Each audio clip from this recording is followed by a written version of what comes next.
Good evening, friends. Let's listen to the words of Swami Kriyananda from the book Rays of One Light. Week 15, Easter, Resurrection for Every Soul. Truth is one and eternal. Realize oneness with it in your deathless self within. The following commentary is based on the teachings of Paramahansa Yogananda. In the Gospel of St. John, chapter 20, we read the inspiring account of Jesus' resurrection. The first day of the week cometh Mary Magdalene early, when it was yet dark, unto the sepulchre, and set the stone taken away from the sepulchre. Then she runneth and cometh to Simon Peter, and to the other disciple whom Jesus loved, and said unto them, They have taken away the Lord. Then the same day at evening, being the first day of the week, when the doors were shut, where the disciples were assembled for fear of the Jews, came Jesus and stood in their midst, and saith unto them, Peace be unto you. The resurrection of Jesus, doubted by many but affirmed by those who were close to him, was a miraculous event, though one not unique in history, for many great saints of the other religions have appeared to their disciples after death. Sometimes their appearances have been as that of Jesus was, in flesh and blood form, and not only in vision. Paramahansa Yogananda relates in Autobiography of Yogi the account of his Guru Sri Yukteswar's resurrection after his earthly passing. Miracles of this type are revealed only rarely to the masses, but accounts of them, related by men and women of reputed truthfulness, have inspired many devotees with faith in the reality of subtler than material states of existence. Resurrection, Yogananda explained, means transformation, ultimately from any lower state of being to a higher one.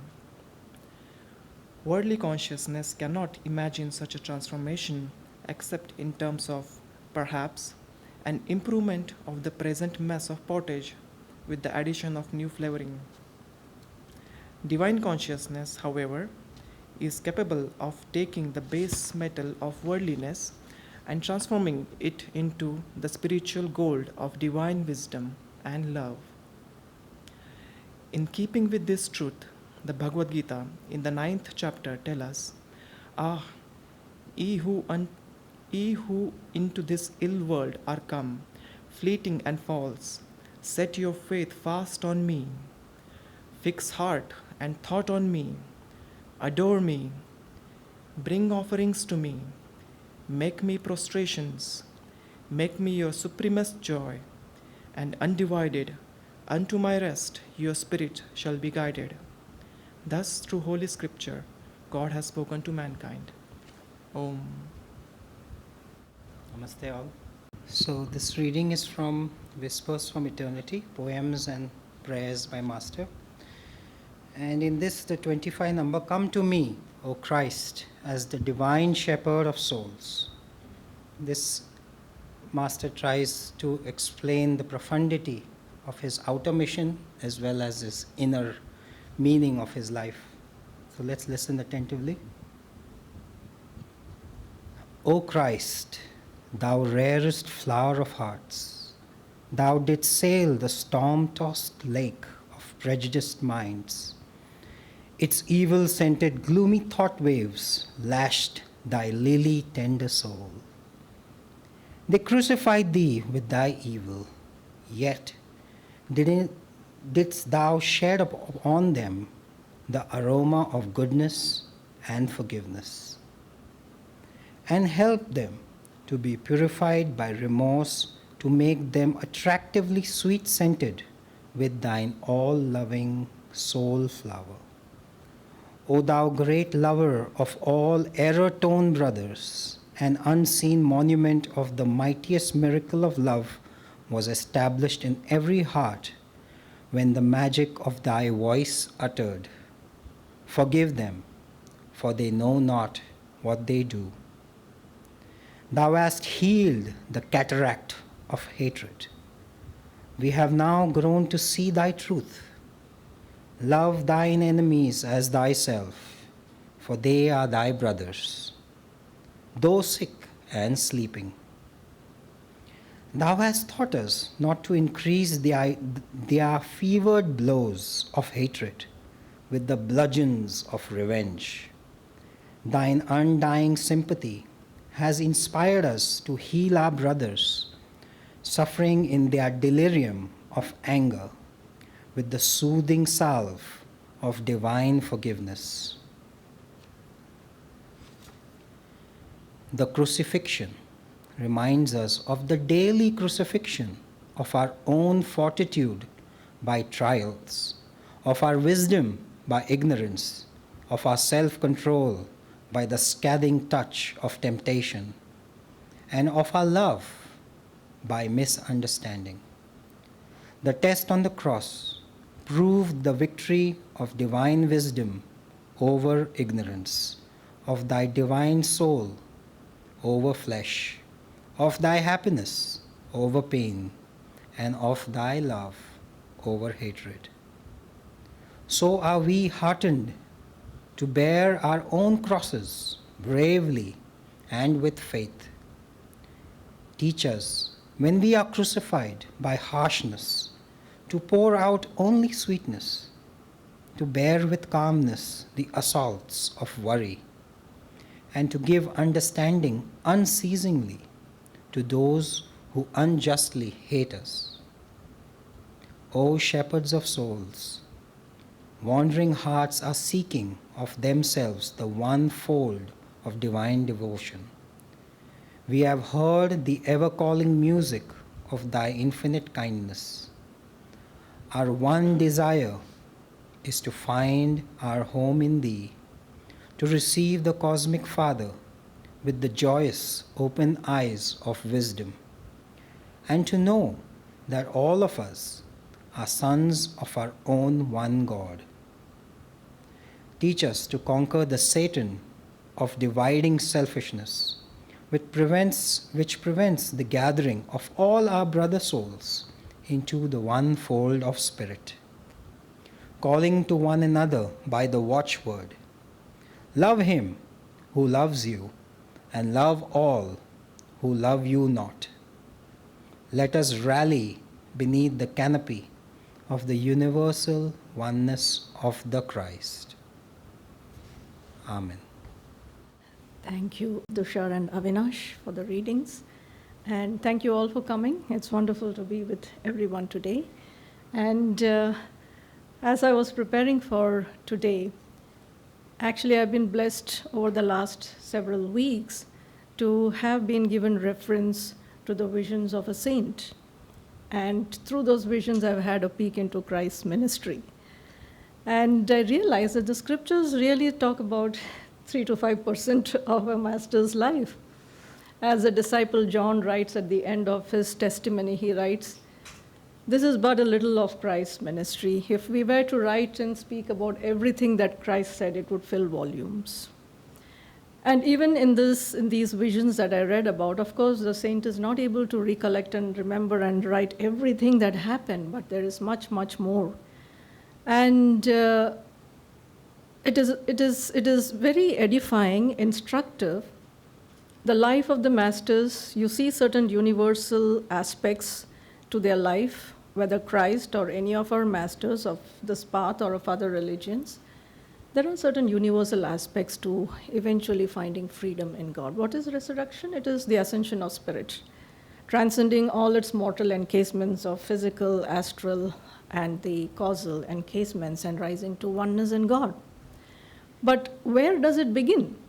As I was mulling on the aspect, the concept, and the reality of this beautiful day in history, and of course in every single day, to him or her who is alive in God, it is a living truth. It is a living truth every time we transcend our limitations, every time we lift our energy from the darkness to the light, It is a living reality of our own true potential and power in God. But let's step back a bit from resurrection. This journey starts, of course, from the first day we are starting to creation, slow and gradual moments towards freedom. And there comes a point in our evolution when that is accelerated. By the grace of the masters, our seeking draws their grace. We are given tools, techniques that help us go faster on the path. But again, coming to the life of the masters, I want to take a few important principles that stand out. And I want to go back to Christ's ministry, especially as this is his holy day. Let's begin with standing up for truth. From the moment he came into this world, he knew what awaited him. He knew the destiny he was born for. Did it dull his spirits? Did it make him sad? Yes and no. Yes, not for the dark destiny that was awaiting him, but for the suffering of mankind that would not receive the light that he came to give. Master said, Christ did not suffer. We have a certain understanding of suffering based on our experience. That suffering is a pain for our little self. That suffering is a pain for our littleness that may not be, glorified by the world and the people around it, right? But the suffering of the masters is one of sadness, disappointment for what they can give but are unable to give. Not because they can't, but because we are unable to receive. And throughout his ministry, he gathers a close group of disciples, apostles, many people. Thousands of miracles, and morn to night, night to morn. He was preaching, teaching in the inns, in people's houses, on the road, on the mountains, along the way. He was always talking, teaching, sharing the truths. And of course, his disciples and apostles shared more than any other of the presence and experience of being with an awakened master like him. But did they comprehend his teachings? Actually, very little, until he said, I will send the Spirit of God upon all of you so you understand what I'm trying to say. But they were simply not able to understand what Christ's life was about.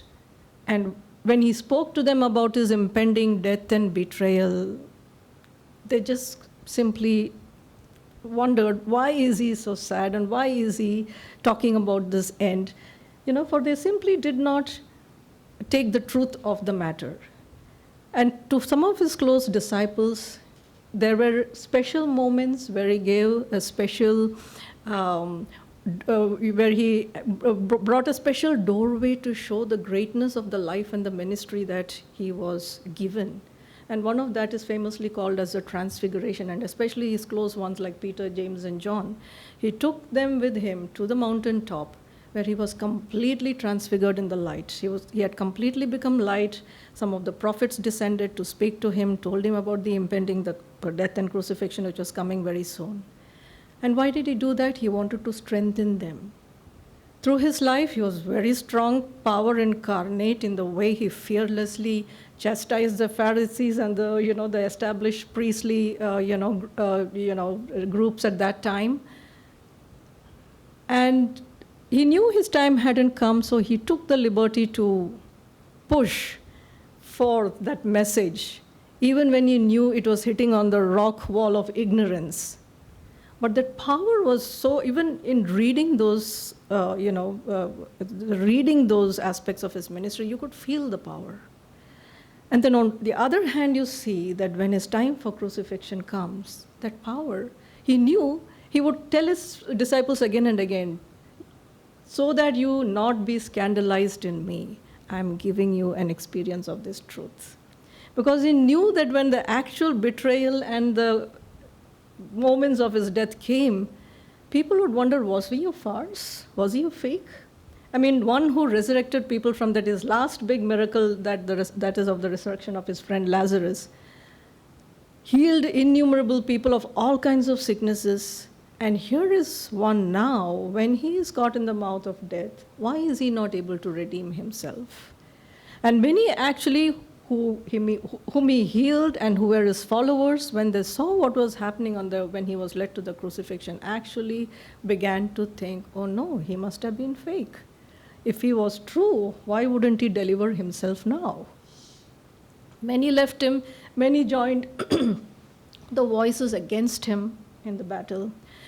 Many of his disciples too simply couldn't, They simply couldn't accept what was unfolding in front of their eyes. And even on the last day after his supper, he tells his disciples, this is where I'm going to be arrested. This is where I'm going to be, this particular incident is going to happen. And then he goes, before he's arrested, to pray. And in that prayer, he's shown the visions of the ingratitude of man, the enormity of what he has taken up. And strong as he is, he trembles, is shaken by that which is coming. And it is said in the scriptures that he sweats blood. Now one is wondering, why on the day of resurrection am I going into this? But I want to, because the passion is a prelude to the resurrection. You cannot understand nor experience this divine reality before understanding that there is a journey that must be taken. And passion means, it's taken from the word passio in Latin, which means to endure, to suffer, to endure that which is coming. But anyway, to come to this part, the enormity of what is to come is shown. He knew, but it is shown, and he stumbles in this difficult moment and looks for his friends. And he had told his friends one thing: watch and pray that you don't enter into temptation. So he comes and he finds them sleeping. This happens twice or thrice. And John at one point tells him, seeing his sadness and the way their master is shaken, he says, Master, what has happened to you? Should we go away from here? Should we go and hide somewhere? And he says, even if I were to live 33 years more on this earth, and teach and share and perform miracles as I have done, it will not suffice to accomplish what I must before tomorrow. And then he goes back to pray. And then, of course, in time, let me pause there for a moment. So the courage to stand up for truth. Now this comes at a certain this is again, we reach this point through trial and error, and slowly you begin to realize what lasts in life, what does not, what brings sorrow, what brings joy. And we need to make that journey towards going and establishing ourselves more and more in truth. And the more we establish ourselves in the truth, the more the doorways that open that lead us towards freedom. And those doorways, as you move forward, then you see, when you stand up for truth, what comes? Persecution often. From your own inner lack of light, the darkness begins to chastise you, the darkness begins to tempt you. So in the garden, in the tumult and in the temptation, where he is being told by satanic voices, do you really think you can take on this burden? Do you really think it's for one man to bear all this ingratitude of the world? And that temptation that we all go through, that confusion when we have to make a difficult moment to stand up for truth, is a very real part of this journey. And what does Christ do? Sometimes out of the temptation he has prayed, if thou wilt remove this cup, take it from me. But he nevertheless says, thy will be done. And so is the direction for each one of us as well, that when we are confused, can we still continue our prayers and say, thy will be done? That is victory, that is resurrection. But if you give in to the temptation and run away from the battle, which his disciples did, Peter denies him 3 times, and he warned Peter, and which is why he told his disciples, pray that you do not enter into temptation. What was the temptation? Before all of it, Peter would boast, I will give up my life for you. I will go to the ends of this earth for you. But he knew they would fail. And so he had warned them, pray that you do not fall to this temptation of weakness of the ego, of self-preservation. And so anyways, he's imprisoned the next day morning. This is again a beautiful, touching scene that is mentioned in those visions. As he's awaiting they finally decide, the Jews finally decide, I may take a little more time here, Bharat. They find it, because many of us don't know the story, it's helpful to know. So he's imprisoned in a very cruel manner. Every bit of his torture is indescribably terrible, is what, what the saint has said. And he is imprisoned in a very cruel way. Through the night, he is made to stand, and the dawn is breaking when, of course, it's the time of his crucifixion. When the dawn breaks, he joins his hand in prayer and thanks God for that day, that his mission in God will be fulfilled.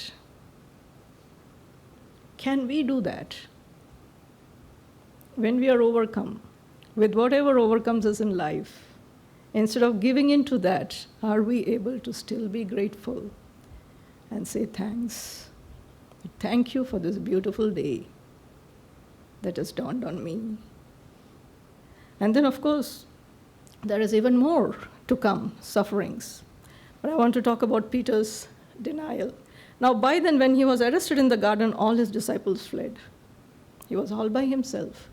Now, this is an example of God entering into the suffering of man. He did not escape anything, but he entered into the desolation, into the betrayal, into every aspect of suffering we all go through in overcoming.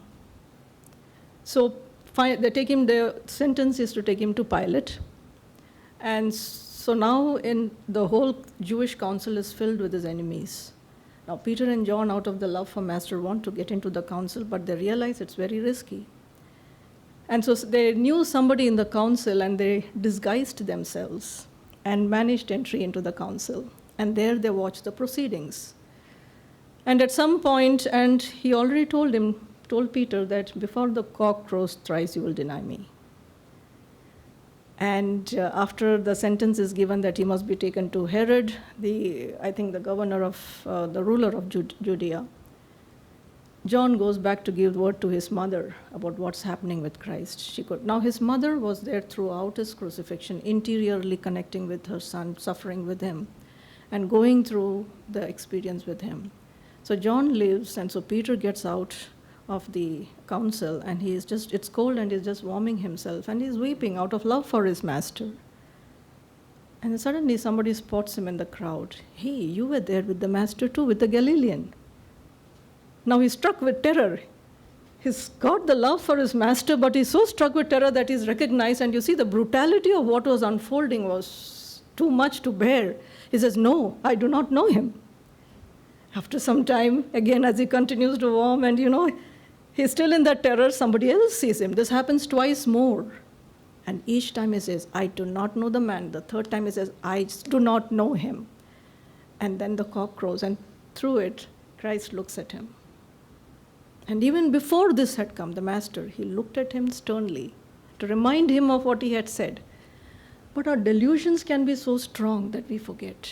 We still helplessly fall to our fate that comes when we depend too much on ourselves. So Christ looks at him, he remembers what Christ had told him, and then he goes away. Actually, John and his mother and a few other ladies remain with him through the crucifixion, walking with him all through the Calvary, to the Calvary. And now an interesting thing is, after his resurrection, as he appears before his disciples. Now again, he's spoken to them about his resurrection, about all that must come, but they cannot believe the truth. So morning, as we saw in the reading, Mary Magdalene goes to the tomb, and she finds that his body is not there. Now at this time, Christ had spoken about this before. He said, destroy this temple and I will build it in 3 days. And so they began to spread this rumor, the disciples are going to take him away and hide so they can, talk about this prophecy that came true. So they had put guards around the tomb. But on the morning, of course, on a subtle plane, there was much taking place. And there came a time, there was an earthquake or something like an earthquake. Angels came, they moved away the tomb. Christ, of course, was no longer in the tomb. He cast aside the linen clothes that bound him. He was gone. And his disciples come and they find the tomb empty. And Mary is like, where have they taken him? I do not know.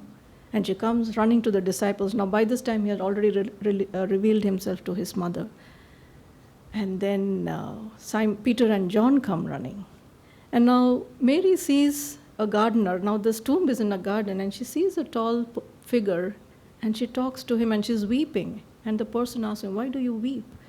He says, "Oh, someone has taken away my master. We don't know where they have laid him." And then he calls her name Mary.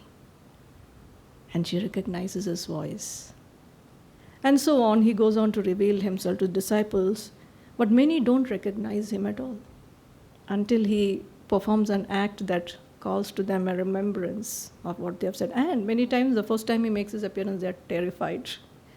And they think a ghost has come. And the power that he carried was so great that they had to fall a few feet away. When Mary is so emotional, he says, "Do not touch me. I have not yet ascended to my Father." But in that impetuosity of her feelings, she was so disturbed and agitated that she couldn't really go near the Lord.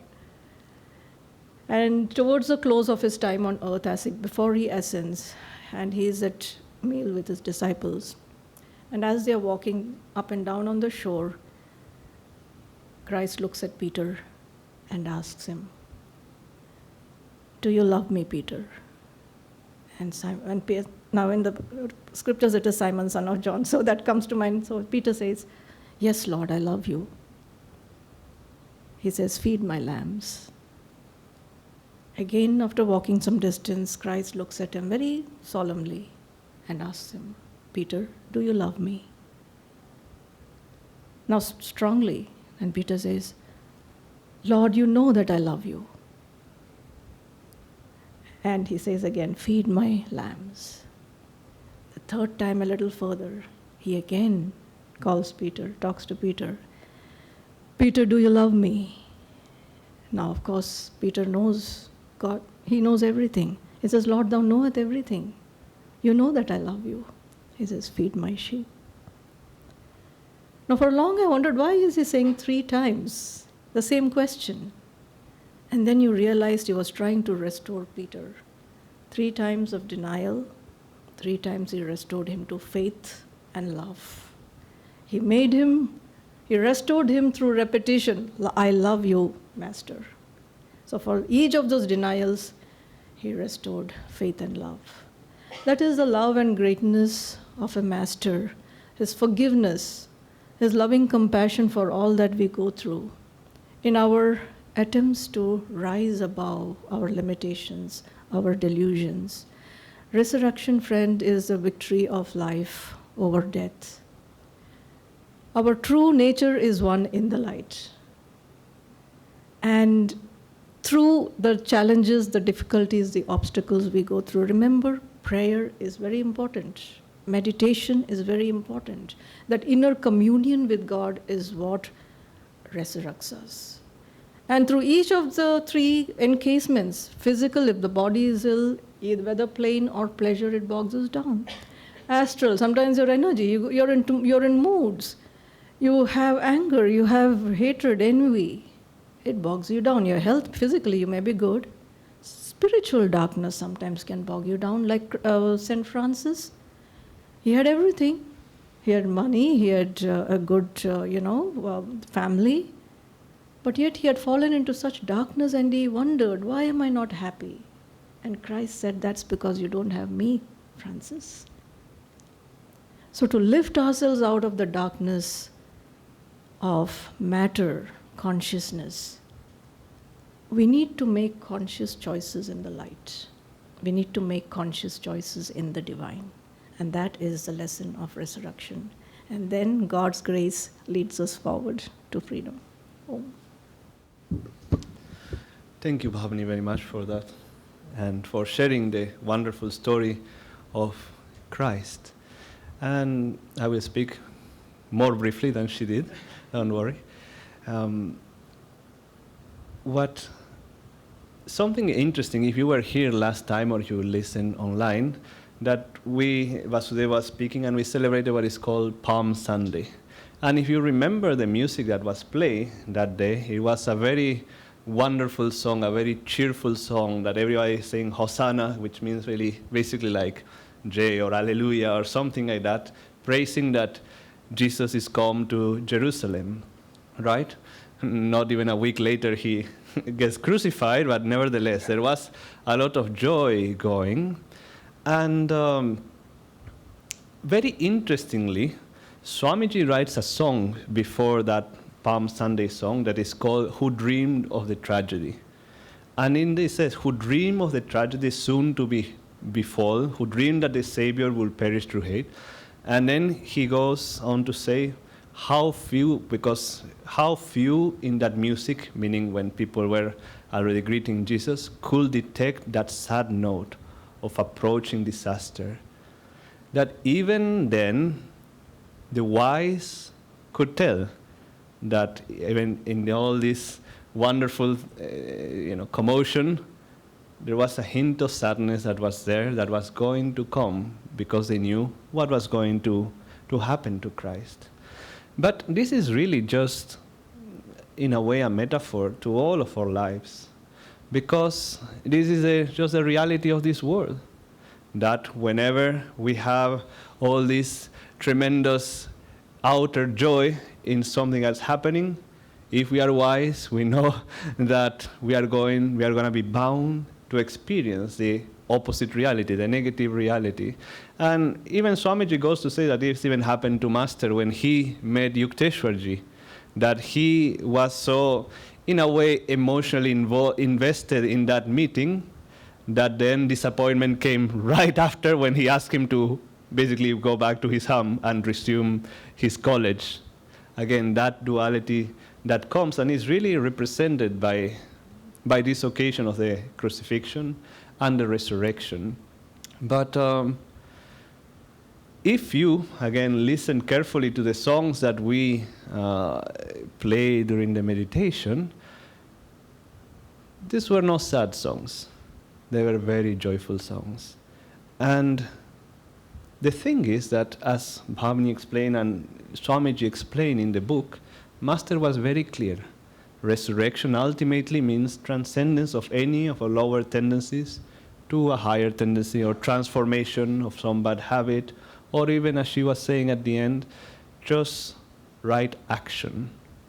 It's a sort of resurrection that we all can take day by day.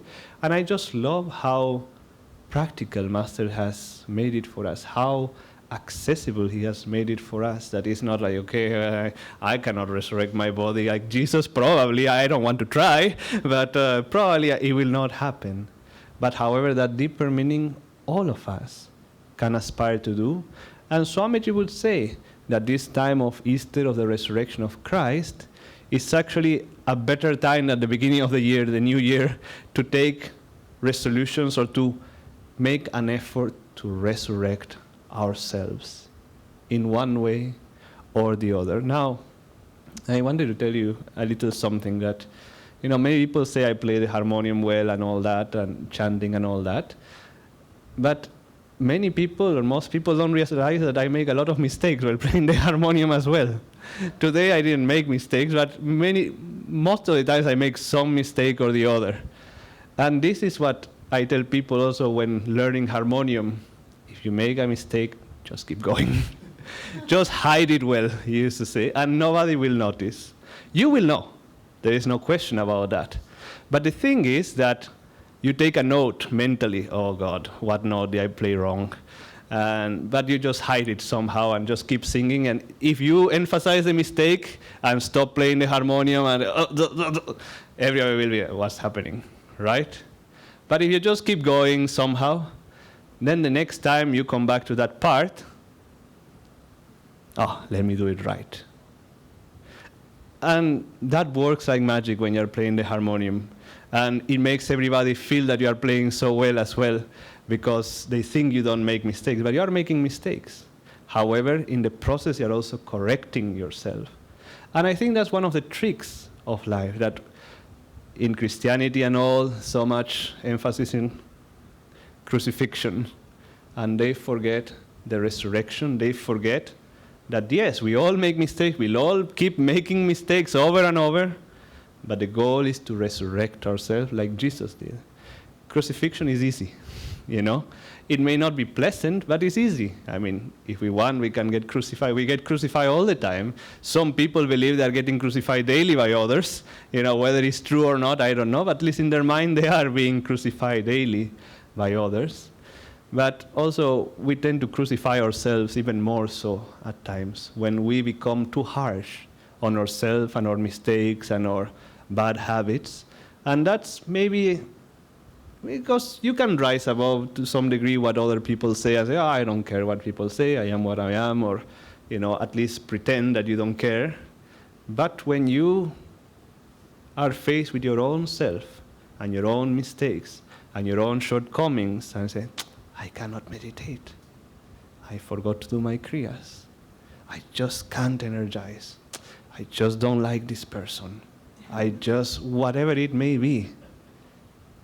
Now that is something that you will have to face always within you. It's not something that is imposed upon you. And those are the things we really have to work on. Because why? What the teaching of this is that resurrection is joy. The key that this transcendence of these desires and these habits gives us, the key is that it gives us tremendous joy. And we should remember that in transcendence lies inner joy and fulfillment. And when you think it that way, the battle becomes much more worthwhile to fight. And we remember. Swamiji used to say that one way to overcome delusion is to remember that every time that you gave into your desires, you felt a little more restricted. You feel a little unhappier, more self-consumed. But when you were able to transcend or you had an experience, you remember the freedom that you felt, the joy that you felt. And in that remembrance, we can fight the battle, we can even win the battle, and we get the encouragement that we need, that is not given by anybody else, but by your own inner experience of what it means, the joy of transcendence, the joy of inner resurrection, that we should aspire to do it day by day. Yes, we make a mistake, we can say, fine, in 3 days, like Jesus, I will correct myself. Okay, fine, if it's not immediately, it's hard to do it immediately. Let me say in 3 days. But work at it and experience that. Now, I wanted to conclude also. Bhavani says something very beautiful at the end, and how it is a daily process of actions. And there is a saying of Jesus that I really like, and I wanted to share with you. He says, "He that is faithful in that which is least is faithful also in much. And he that is unjust in the least is unjust also in much." Many times we think that these actions that we are speaking of, or this transcendence we are speaking of, is the big things, right? If somebody comes to crucify me, I'm going to be poised, I'm going to be centered, even-minded, whatever. And in some ways, like Swamiji used to say, that you expect that God will protect you from catastrophe if he wants you to, help his work and all that. But it's when he does the little things that he kind of proves his love for you. I put in proves in quotes, but he shows his love for you. And so it is with us. In the big things, it can be more easy to say, okay, I'll summon this courage, I'll energize 3 times more every day, and I'll go through this.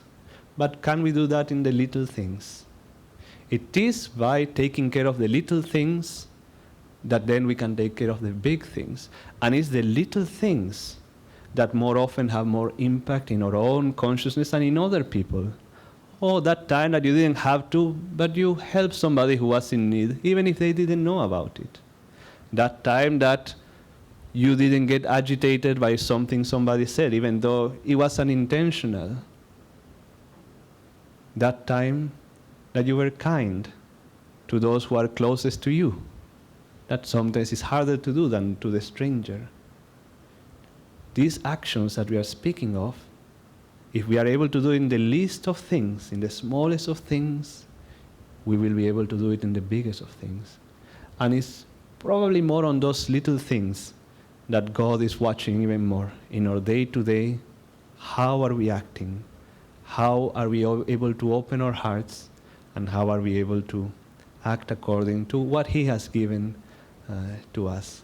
And if we do these little things day by day, transformation will occur, because little by little we take energy from the negative side towards the positive side, until we feel freedom, we feel joy, we feel more connected to the divine and to everyone in this world around us.